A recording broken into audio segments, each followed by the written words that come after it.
Welcome to Unit 3 of the German Historical Institute Statistics for Historians course with Dr. Luke Blaxell and Dr. Casper Bielen. In this third unit, we're going to be looking at statistical significance and regression. Statistical significance is often a stumbling block for historians, especially when they're trying to interpret papers from social sciences that might be relevant to their own field of study. I think one of the principal difficulties when it comes to statistical significance is understanding exactly why it is when scientists say that a result is statistically significant and what we actually mean by statistical significance. Now, with any of these statistics, whether they are descriptive or whether they are like t-tests, inferential statistics, the most challenging thing is actually using them to argue with rather than performing or indeed even understanding the tests themselves. So what is statistical significance? Now, generally in the scientific world, statistical significance is important because any given data group can't prove that in all instances and across all time a particular observed phenomenon is true. And statistical significance gives us a way of quantifying how likely it is that a given hypothesis, for example, that a new drug improves health outcomes, is true compared to the null hypothesis that the drug has no effect on health outcomes. Now, of course, statistical significance is important in science because scientists are often concerned with predicting the future and its potentially infinite range of scenarios that were not part of the original study. Now, obviously in history, we're not concerned with predicting the future, but nonetheless, statistical significance can be very helpful when we have an incomplete population sample. For example, we may be trying to look at the relationship between taxation and productivity in 18th century France. But we may only have a relatively small sample of the complete data set available. Perhaps that's because we've only got data from one region. Perhaps it's just simply that the data is incomplete. And what statistical significance allows us to do is to use the data that we have to express how confident we are that other data, if we had it, would also conform to our hypothesis. It is thus, if you like, a robustness check more than it is anything else. And it can be placed alongside, for example, correlation coefficients to express how confident you are in the results that you have. For example, you might have a correlation coefficient that has a very high statistical significance score. Thus, you can be more confident that that correlation coefficient applies to the whole population rather than just your sample. Now, operationally, the way significance and t-tests tend to be set up is with something called p-values. Now, a p-value is a measure of the probability that an observed difference could have actually just occurred by random chance. The lower the p-value, the greater the statistical significance. So generally, you're going to be wanting your p-values to be as low as possible. If you're going to convince us that an observed difference has actually occurred for the reasons that you think it has, rather than just by random chance. So there are various tests of statistical significance, and probably the most popular is the student's t-test.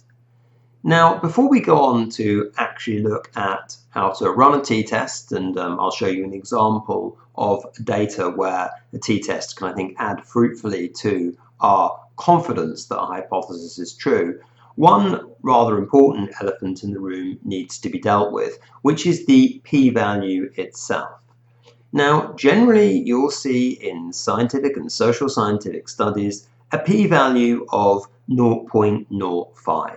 Now, for data that crosses this threshold, which has a p of less than 0.05, what this means is there is a less than 5% chance that the null hypothesis is actually true, and correspondingly a 95% or greater chance that your hypothesis is true. So the question then is, why a p-value of 0.05? Why not a p-value of 0.01 or 0.2, for example? Well, the answer to that is it's simply scientific convention.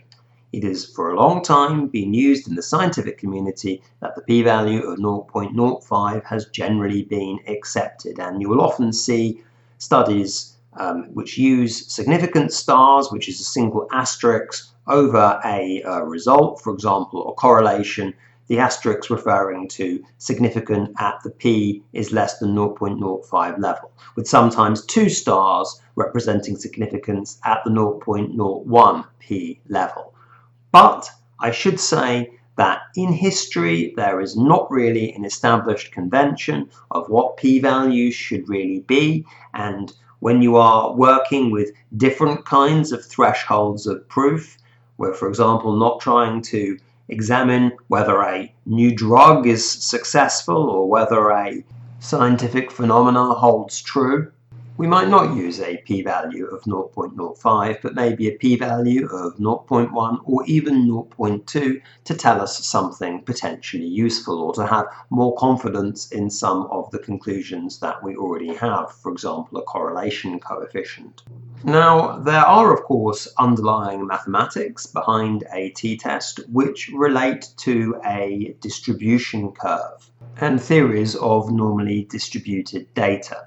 However, while I've included in the readings some material if you're interested in finding out more about some of the mathematical assumptions behind significance testing, I don't think it's really that important for a historian to understand, except to say that significance testing is a very widely used and widely respected, although of course criticized as well, test that exists in the hard and social sciences to describe the significance of your results over a larger hypothetical population size than the one you have access to in your study. Now, turning to an actual worked example. Well, there are a number of tests for significance, the most popular being the t-test, although there are a number of different types of those. And it's relatively easy to run these in Excel or SPSS, providing your data is arranged appropriately. But I wanted to show you an example here of where t-tests can be useful in a historical study, taken from my own work. Now, to give you some background, what I was interested in doing is looking at the number of words of election speeches that were reported in newspapers in certain different locations, for example, Cardiff, Oxford, and Preston, in three different general elections, 1880, 1885, and 1892. Now, my hypothesis was that the number of words of election speeches that were reported would increase over time. That is to say that 1885, you would see more words of election speeches reported than 1880, and then in 1892, more than in 1880 or in 1885. This study was part of an investigation into whether the Third Reform Act of 1884 led to increased political excitement. So I was comparing an election before the Act, 1880, with two elections afterwards. So I had collected this data and I tentatively thought that it looked as though the number of words of speeches was increasing in 1885 and 1892, but I needed a way to be able to communicate this in a more robust manner than simply saying, well, the average percentage increase was X. So what I did was run a paired sample t-test. Now, a paired sample t-test is a specific sort of t-test which compares the means of two measurements taken from the same individual object or related units, in this case, places, in three different times. So, for example, in the case of Cardiff, it would compare Cardiff in 1880 with Cardiff in 1885, rather than comparing Cardiff in 1880 with one of the other locations in 1885. So I found, after comparing each location in 1880 with its counterpart in 1885, that the p-value that the test returned was 0.216. So a 21.6% chance that the null hypothesis, which in this case was that variations in the newspaper word counts were just natural random variation, was true instead of my explanation, the increased excitement following the Reform Act. So a p-value of 0.216, not exactly what I wanted, a favourable indication perhaps that I was probably right, but probably not enough to win me any plaudits. So I then actually expanded my study to 1892 and collected another data group, and found that if I compared 1880 with 1892, that my p-value was appreciably higher, a p-value of 0.102, so a 10.2% chance only that the null hypothesis was true in that case, starting to get a bit more confident. And particularly when you put those two results together, my p-value of 0.216 and my p-value of 0.102, both of them together, looking at it from a probabilistic perspective, the probability of the null hypothesis being true in both instances only 2.2%. So starting to be able to build a slightly more convincing argument that what I wanted to be true, which is that there was a significant increase in the reporting of these election speeches after 1880, was actually probably the case. So those are the main essentials of statistical significance, and you should run statistical significance tests like t-tests when you want to understand whether two or more data groups are actually really different from each other.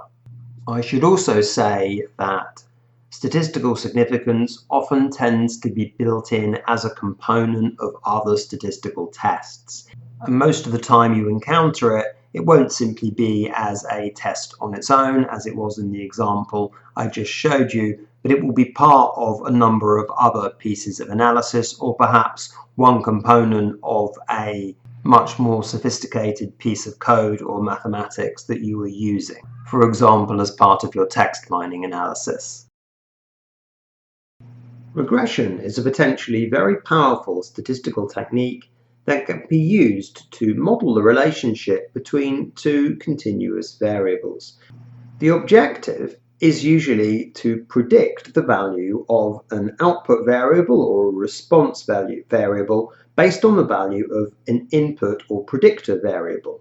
Now, regression is all about making predictions about data that you don't have based on the data that you do, which can happen for all sorts of reasons in history, the very common reason simply being that the source no longer exists. To give you an example, let's say you have data on the number of cattle and productivity of 5 French villages, but want to predict that data for a 6th village where you know the number of cattle, but you don't know the productivity. A regression analysis can allow you to make a prediction based upon the data that you already have.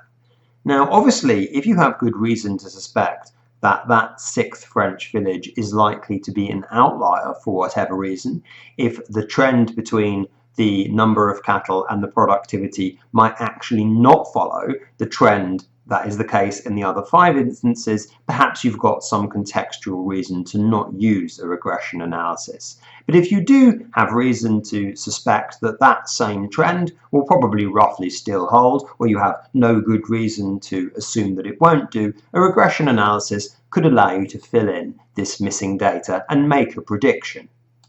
Sometimes regression can also be useful simply if you want to predict hypothetical what-if kind of scenarios.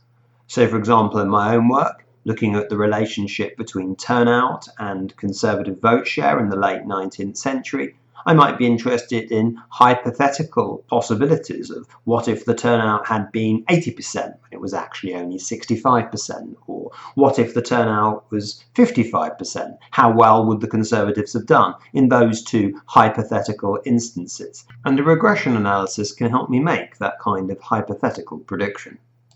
So regression is fairly simple to understand, and to do so it's a good idea to make sure you've listened to my talk about scatter plots and correlation.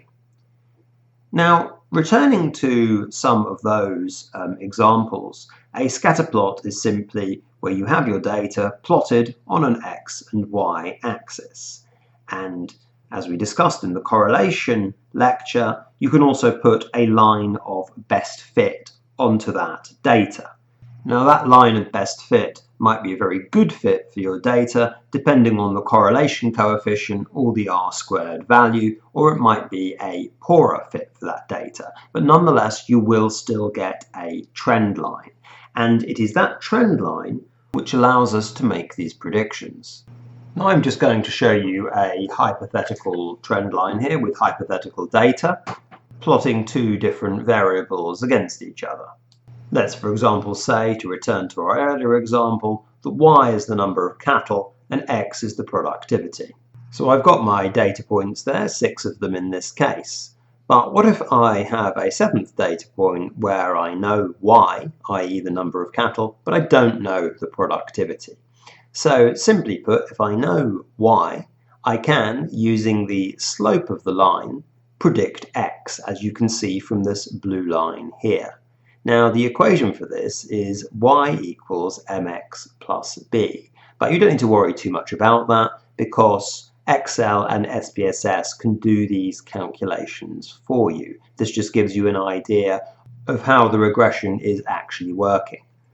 Now I should say that this is a linear regression, the most simple sort of regression. That is to say that it is simply a linear, straight line of best fit, which is connecting your data points. Now, there are other lines of best fit that might actually fit your data better. They might give you a higher R-squared score. For example, a quadratic line, which looks like a curve. And if a quadratic line is a better fit for your data, you can use a quadratic regression formula instead of a linear one to make your prediction. So this is the basic theory of regressions. I should say that, like with t-tests, regression is often a component element of much more sophisticated statistical tests that you might use in text mining. And it's important to understand in rough terms what it is, even if you don't really need to concern yourself too much with the nuances of the underlying mathematics.